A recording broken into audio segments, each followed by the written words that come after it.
James Taylor, Carly Simon, and Stardust were all over the planet. Today, however, the illusion is broken. At last, James Taylor makes the secret public. A private horror, not romance. A union of masks, anger, and silence. Evenings of emotional conflict behind tasteful doors. She is obsessed with control, while he is sinking in addiction. Their love was a be-now, not harmony. When the truth comes out, it's more darker than anyone could have ever imagined. The marriage was characterized by emotional estrangement, tantrums, and a developing sense of animosity behind closed doors. Taylor's introverted, melancholy inclinations frequently clashed with Carly's highly independent and control-oriented personality. He emotionally and occasionally physically distanced himself. She had spectacular, sometimes destructive, verbal outbursts. There was always the specter of addiction. Taylor struggled with heroin, and then methadone for a long time, making stability almost difficult. Despite his outward support, Simon became more and more resentful of his disappearances, his stillness and fluctuations of mood. He needed to get away, and she needed to connect, and he drew farther away, the more she tried for connection. Disputes became commonplace. Carly had a quick tongue, and was skilled at using words to hurt people. When provoked, Taylor could be ruthless and harsh. Their arguments occasionally caused emotional wounds that no music could adequately convey. Those closest to them understood they lived in continual tension, despite the press portraying them as the dreamy soft rock duet. Walking on eggshells was how friends characterized their home life. They were constantly at each other's throats, or deeply in love. The resentment started to show in their music as well. Once love-filled lyrics became passive-aggressive. Although neither spoke up till today, fans conjectured. What many suspected has been validated by Taylor's latest reflections. Long periods of emotional instability, mistrust, and emotional isolation characterized their marriage. Eric Clapton enters the scene just when you thought the drama was over. Carly was involved in what Clapton now admits was one of his most poisonous relationships during the height of his stardom. He characterizes their relationship as risky yet fierce. Carly might alternate between sultry charm and exploding rage due to her own anxieties and abandonment issues that date back to her early years. Clapton acknowledges that he disregarded warnings about her passion. What transpired was a passionate connection that turned paranoid. All year long, there is a lot of commerce throughout the summer, but it seems to wane in the winter, probably due to the drastic decline in the island's population. According to reports, Carly yelled at him when he failed to give her the attention she wanted. The two had a brief but intense relationship that was filled with heartbreaking lows and soaring highs. He now acknowledges that it caused emotional wounds that persisted longer than he had anticipated. However, Taylor and Clapton weren't the first to cause Carly's emotional turmoil. Long ago, in the opulent yet eerie Simon family mansion, it was conceived. Imagine this young child, the daughter of Richard L. Simon, co-founder of the publishing behemoth Simon & Schuster, growing up in luxury. The home was full of genius, music and books, but it was also full of secrets, rivalry, and coldness. Overshadowed by her successful brothers and burdened by a father whose acceptance always seemed just out of reach, Carly battled thoughts of inadequacy. Andrea, her mother, was socially powerful and sophisticated, yet she was frequently emotionally distant. In a household full of stoics, Carly was the eccentric, the misfit, and the excessively sensitive kid. Her relationships were shaped by these early traumas, which also fueled her enduring trust issues as an adult. She had a complicated relationship with her siblings. There was conflict between her and her sister Lucy, who is also a singer, about similarities in popularity. It was warmer with her brother, photographer Peter Simon. Carly, on the other hand, frequently felt like the emotional outsider. Despite their seemingly flawless exterior, the Simon family was beset by disorder. Carly's personal life descended into disaster as her career in music took off, with singles like You're So Vain and Nobody Does It Better. Her fears were further heightened by fame. She grew more and more paranoid, believing that others were taking advantage of her or speaking behind her back. Insiders say she may exhibit unpredictable behavior. She was captivating and charming at one point, The next time, she seemed aloof or antagonistic. Producers were at odds with her.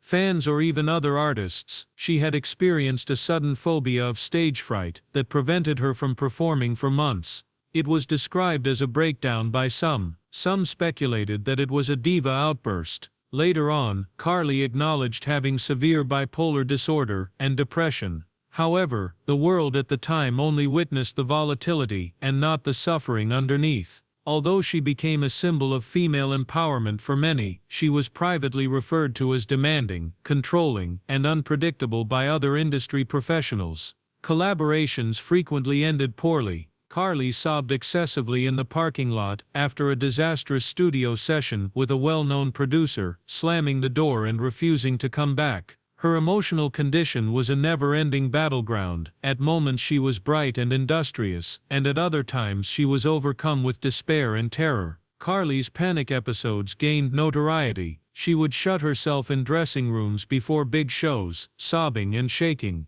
She was unable to enter the stage and was pacing for hours, according to assistants. Her confidence was silently destroyed by her deep-seated and unfiltered dread of being judged, failing, and humiliated. Because she was unpredictable, friendships fell apart.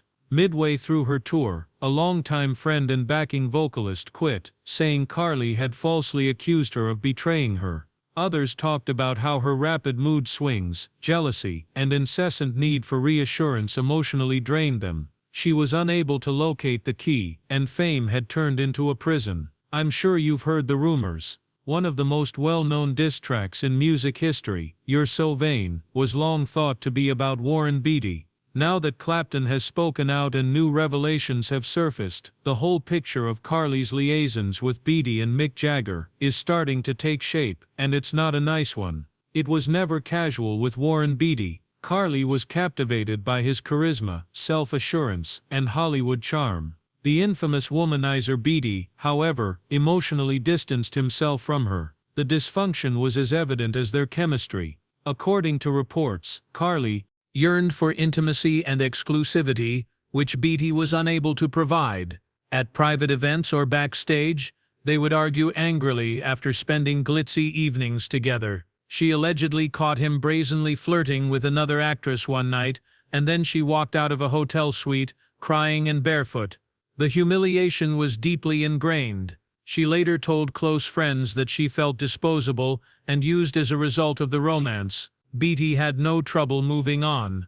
Carly didn't. For many years, she incorporated the emotional devastation from the relationship onto her subsequent romantic endeavors and her songs. Next up was Mick Jagger. They had a tense, tumultuous, and sexually charged connection.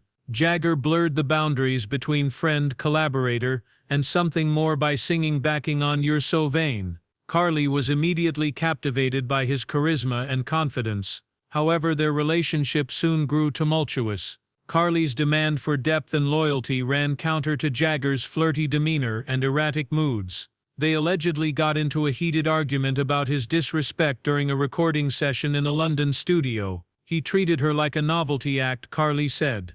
In response, Jagger made fun of her dramatic outbursts.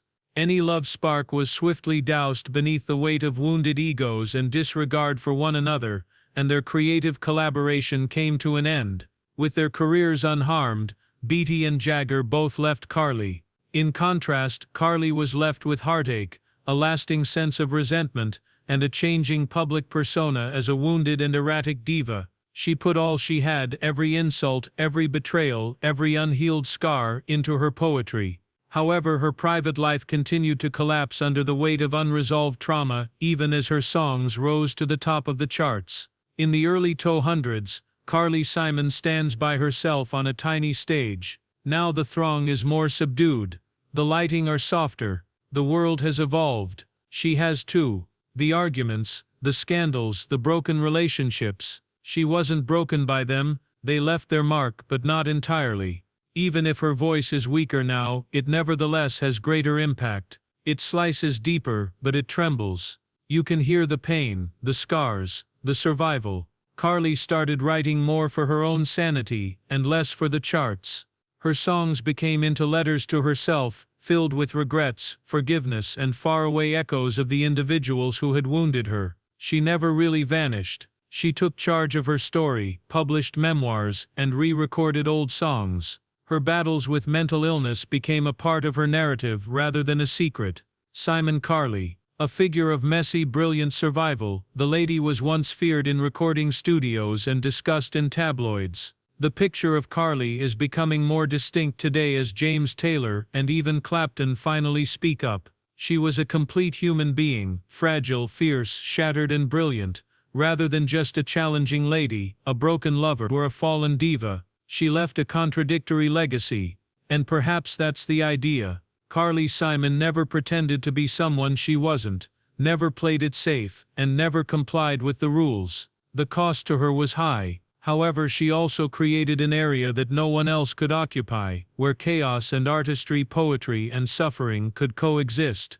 This was more than a marriage tale or a couple of shady relationships. It was the protracted, difficult struggle of a lady, attempting to remain authentic, in a world that was always attempting to quiet her, and she managed to prevail in spite of everything.